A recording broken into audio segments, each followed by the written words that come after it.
Antes de ir para o Papa Pio XII, que é o que que é o Papa que eles dizem que foi o último Papa da Igreja, vamos continuar aqui no vídeo, porque tem mais alguns comentários aqui, algumas observações que eles vão fazer, que eu acho interessante. Nós colocamos. E assim como algumas características da igreja podem ser deturbadas por aspectos humanos sem que ela perca a sua qualidade de instituição divina, da mesma maneira, foi o que ocorreu com o corpo de Cristo, nosso Senhor, o corpo de nosso Senhor Jesus Cristo. Imaginemos, no dia de sábado santo, se nós tivéssemos a graça de entrar ali no Santo Sepulcro e pudéssemos ali chegar perto do corpo sem alma de nosso Senhor, poderíamos fazer uma adoração ali? Ali, junto àquele corpo, estava a divindade? Sim. A divindade estava junto com aquele corpo, mesmo sem alma. Então, no máximo da perseguição corporal, depois da flagelação, depois da coroação de espinhos, depois de todos os ultrajes que Nosso Senhor passou, ali naquele corpo permanecia a divindade.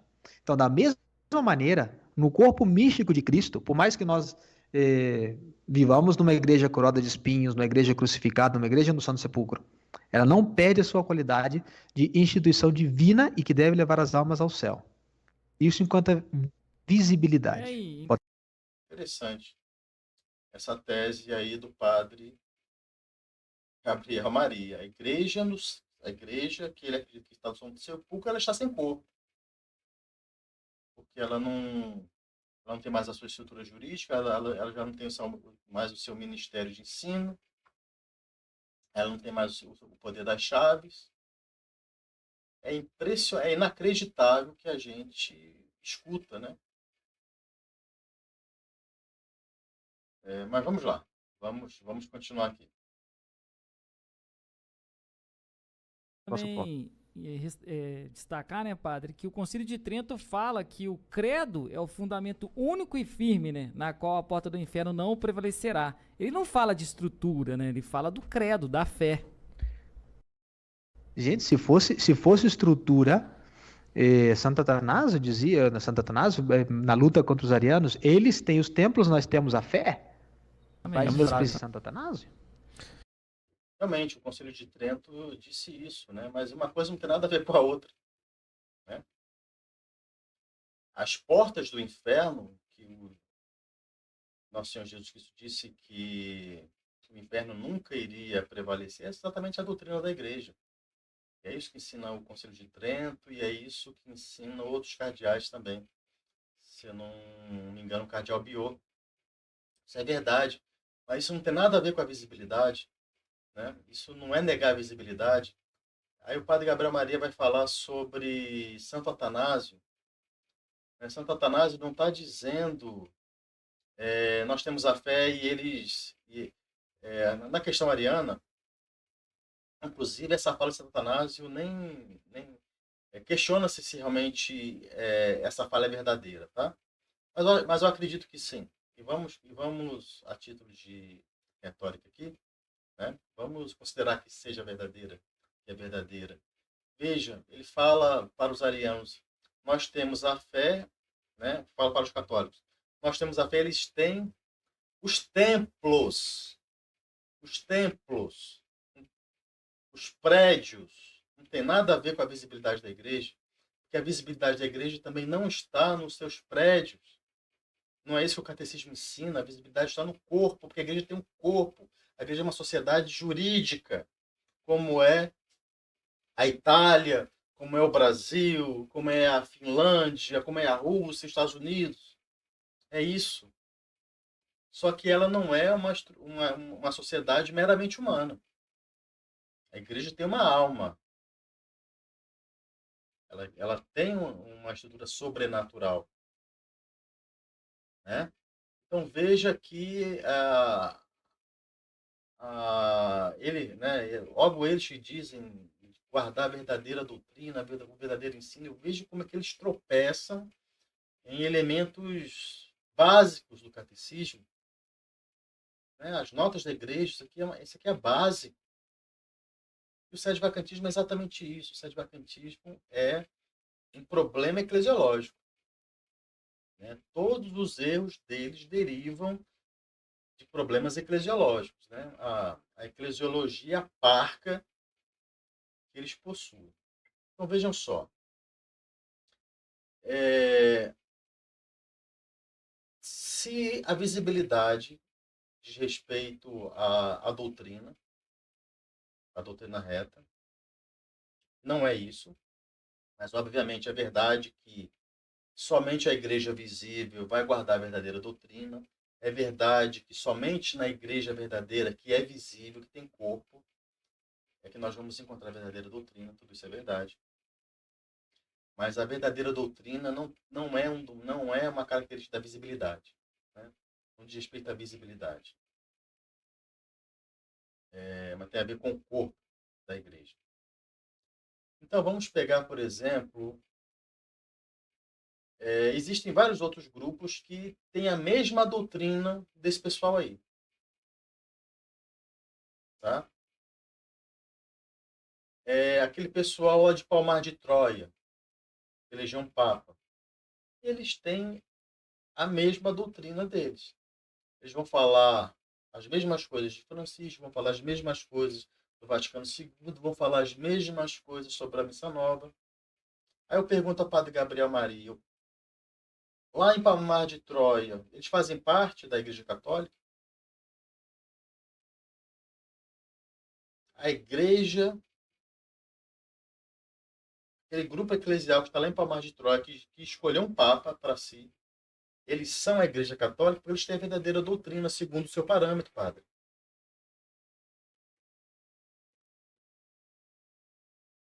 A fraternidade, São Pio X, eles fazem parte da verdadeira igreja porque a fraternidade São Pio X tem a mesma doutrina de vocês, as mesmas questões que vocês estão colocando aqui contra o Papa, contra o Concílio, contra a missa, contra tantas coisas, né? A fraternidade São Pio X também pensa da mesma forma. Claro, a fraternidade ela não crê, por exemplo, que os sacramentos novos são inválidos, que as ordenações novas não produzem o sacramento, né? Isso aí é coisa de vocês. Eles não vão tão longe, né? Mas a substância das críticas ao concílio e aos papas é a mesma. Então, segundo o seu parâmetro, padre Gabriel Maria, ou eu vou para onde? Eu vou para a fraternidade, eu vou para o seu grupo, sede vacantista, eu vou lá para Palmar de Troia, ou para aqueles outros conclavistas, eu vou lá para o grupo do Frei Tiago de São José, que também tem as mesmas críticas, as mesmas observâncias. Então veja que o seu critério de visibilidade é falho.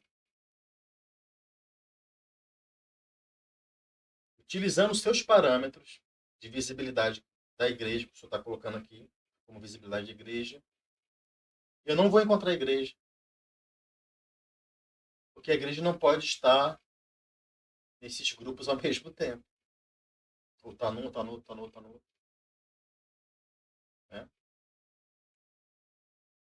Certo? Então, faltou aí saber mais do catecismo da igreja, né? Olha que eu estou usando aqui o catecismo de São Pio X. Estou usando aqui documentos de papas que são reconhecidos por vocês e eles refutam vocês. Refutam vocês. Vamos pegar Pio XII, que vocês dizem que é o Papa verdadeiro, né? Pio XII tem uma encíclica sensacional, Mysticis Corporis, né? Vamos ver o que diz o Papa Leão XIII.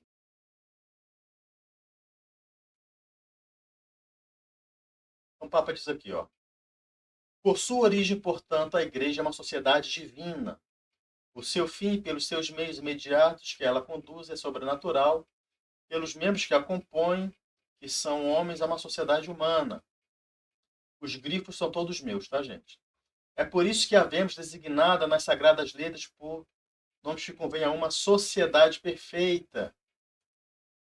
É chamada não só a casa de Deus, né? A cidade sitiada na montanha, e onde todas as nações devem se encontrar, mas também o rebanho, que deve governar, o único pastor, que devem se refugiar todas as ovelhas de Cristo, chama-se reino levantado por Deus e que durará para sempre. Finalmente, o corpo de Cristo, o corpo místico, sem dúvida, mas vivo, perfeitamente formado e composto por um grande número de membros. Estes membros não têm todos a mesma função.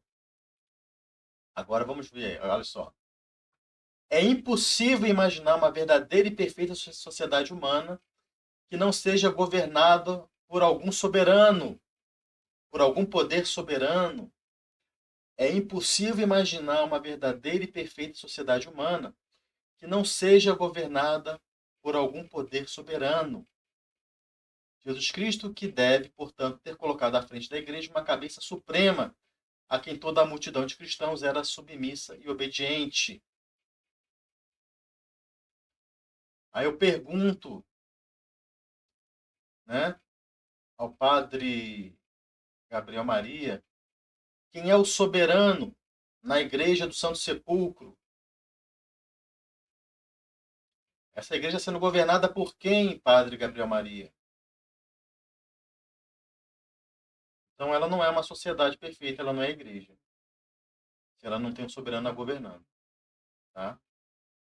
É por isso que, assim como a igreja, para ser una enquanto reunião dos fiéis, exige necessariamente a unidade da fé, assim, para ser una enquanto sociedade divinamente constituída, exige, de direito divino, uma unidade de governo que produz e inclui a unidade de comunhão. A igreja, para ser una enquanto sociedade divinamente constituída, exige de direito divino a unidade de governo que produz e inclui a unidade de comunhão. Ou seja, a igreja não pode existir sem isso, sem o soberano. A igreja não pode passar 60 anos, 50 anos sem governo, porque ela deixa de ser o que ela é. É uma coisa tão óbvia isso, gente. Né? Vou continuar aqui mais um pouco aqui embaixo. Ó.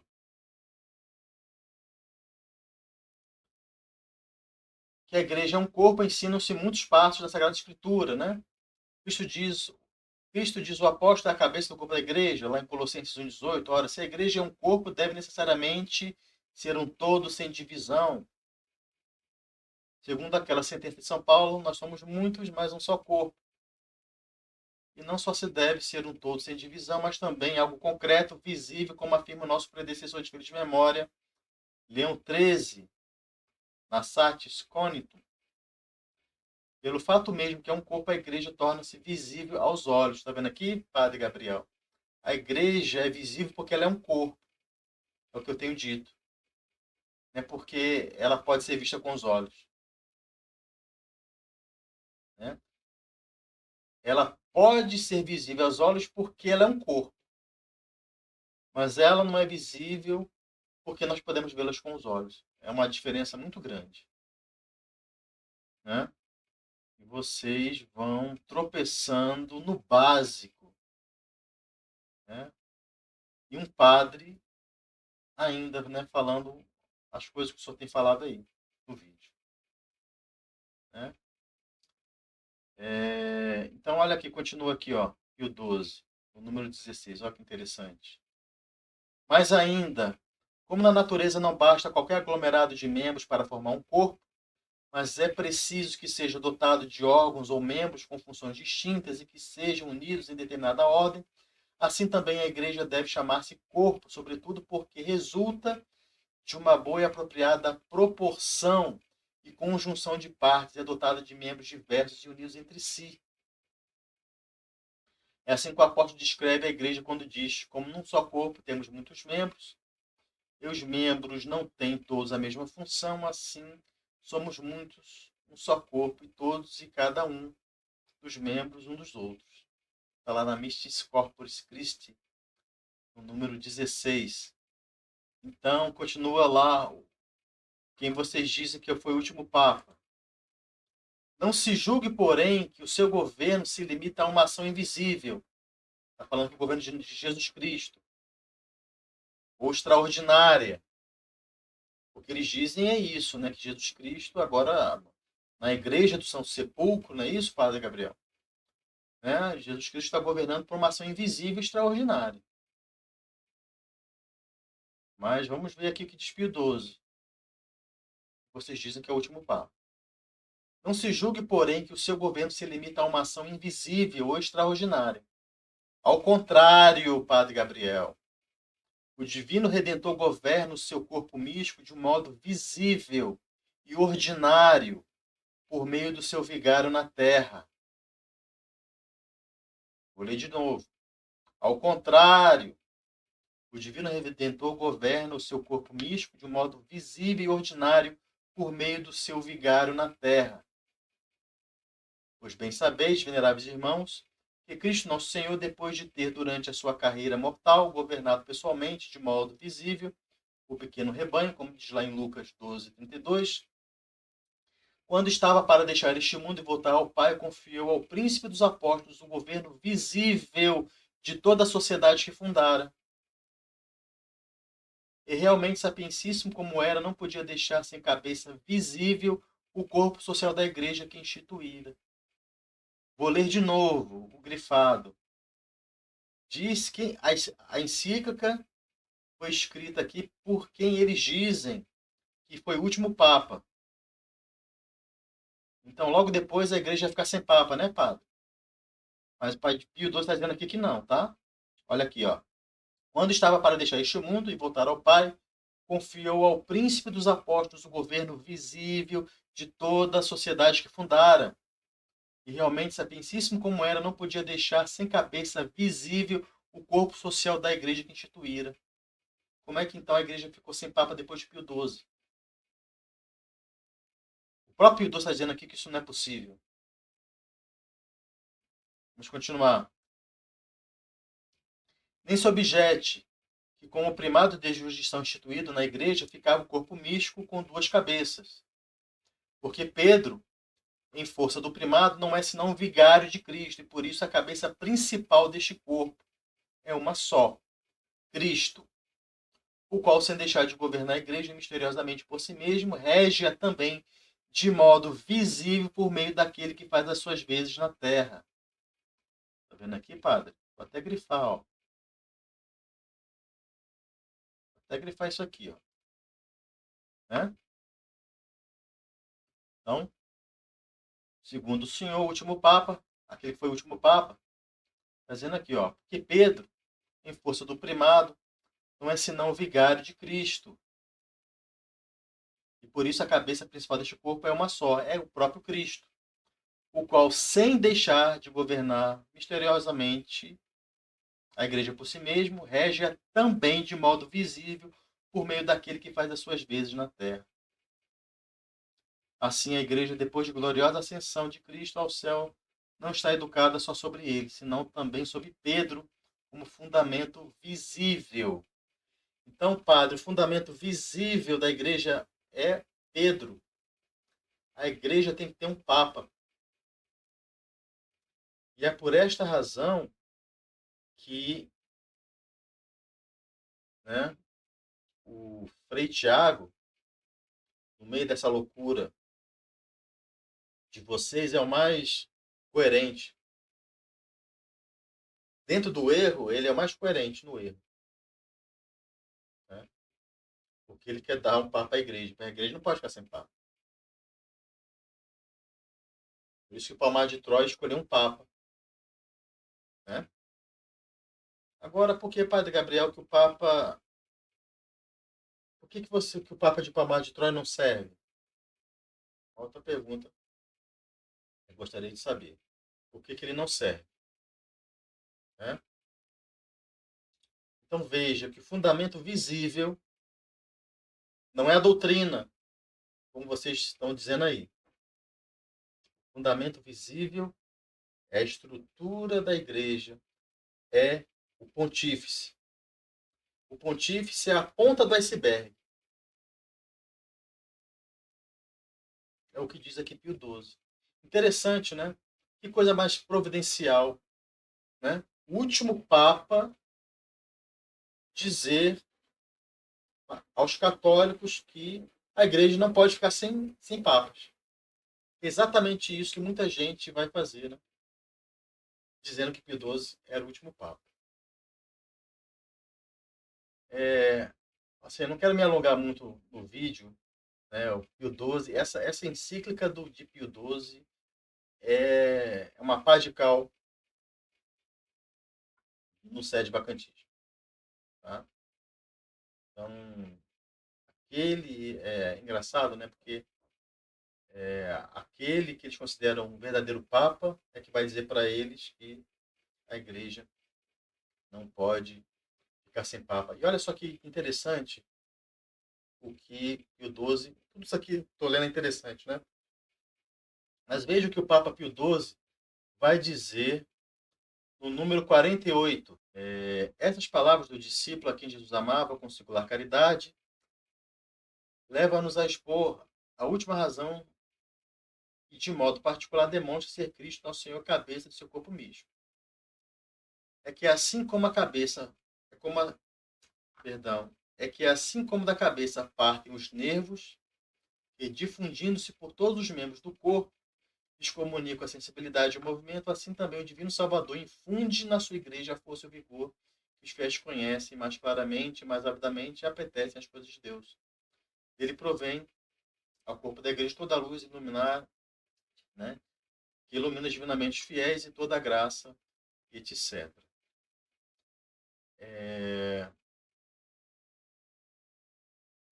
Então veja que mesmo num corpo moral não pode faltar a cabeça. A cabeça é totalmente necessária, inclusive a cabeça é o único órgão do corpo que tem todos os sentidos. Todos os sentidos estão na cabeça. A cabeça tem a visão, tem o olfato, tem a audição, tem o tato, tem o paladar. Mas a igreja do Santo Sepulcro, do Padre Gabriel Maria, ela não tem cabeça. Mas o corpo de Nosso Senhor tinha cabeça. Então, acho que a analogia não foi muito feliz do padre. Porque na sua igreja do Santo Sepulcro, a igreja está sem cabeça, está faltando algumas propriedades, né? Algumas características, algumas notas. E no Santo Sepulcro, o corpo de Nosso Senhor não perdeu nenhuma nota. Ele só estava sem a sua alma, sem a sua alma humana.